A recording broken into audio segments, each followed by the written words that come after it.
श्री गुरुदेव दत्त. तर माझ्यामध्ये 12 असुरशक्ती होते आणि ते शिवदत्त महाराजांनी 6 असुरशक्तींना मुक्ती दिली. त्याबद्दल मी व्हिडिओ बनवले होते. तर खूप लोकांनी कमेंट केले होते की मला ते व्हिडिओ बघायचा आहे तुमचा संचार झालेला. खूप लोकांची इच्छा आहे तो व्हिडिओ बघण्याचा आणि ते लवकर व्हिडिओ मिळत नाही शोधताना. तर मी सुद्धा खूप शोधले. मला सुद्धा लवकर सापडलं नाही. कारण मी अगोदर ते लाईक करून ठेवलेले आणि पण ते लाईक व्हिडिओमध्ये पण ते व्हिडिओ नव्हता आणि हिस्ट्रीमध्ये पण नव्हता. खूप शोधले. खूप म्हणजे खूप शोधले. शेवटी व्हिडिओ मिळाला. तर कुठे आहे आणि किती नंबरचा आहे ते मी आता तुम्हाला सांगणार आहे. गुरुदेव दत्त मोराळे चॅनल आहे ना, त्याच्यामध्ये 562 नंबरचं व्हिडिओ आहे. शिवदत्त महाराज वाईट शक्तीवरील कार्य असा आहे. तर याच्या अगोदरचं अजून एक व्हिडिओ आहे ते मी त्या दादांना सांगेन की अपलोड करायला. मग तुम्हाला ते शेअर करेन. म्हणजे 12 शक्ती असलेलं 12 शक्ती आहेत म्हणून जेव्हा सांगितलेला होता ना, संचार झाला होता तो व्हिडिओ.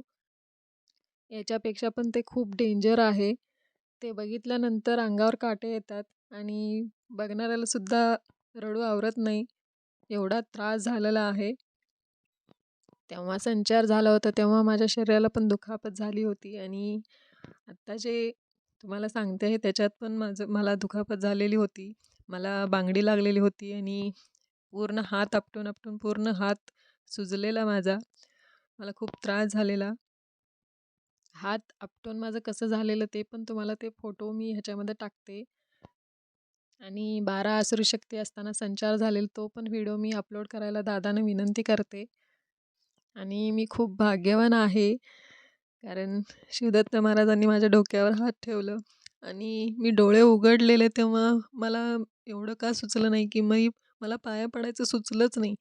नंतर वाटू लागलं की मी त्यांच्या पायांना स्पर्श का केला नाही. एकदम त्याच्यातून बाहेर पडल्यानंतर मला काही सुचेना झालतं. म्हणजे मला काहीच कळेना झालेलं. म्हणून की काय मला ते काहीच सुचलं नाही. आणि सगळ्यांना एक गोष्ट सांगते, जास्तीत जास्त प्रतिसाद द्या आणि जास्तीत जास्त लोकांपर्यंत पोहोचवा आणि जास्तीत जास्त लोकांचं कल्याण होऊ दे. जे खूप त्रासात आहे त्यांना पण हा मार्ग मिळू दे आणि त्यांनी पण या त्रासातून बाहेर निघू दे. कारण मी जे अनुभवलेलं आहे त्यामुळंच मी माझे अनुभव सगळ्यांना शेअर करते आहे आणि जास्तीत जास्त लोकांपर्यंत अनुभव पोहोचायला पाहिजे आणि त्यांना मार्ग मिळायला पाहिजे. म्हणून मी प्रयत्न करते आहे.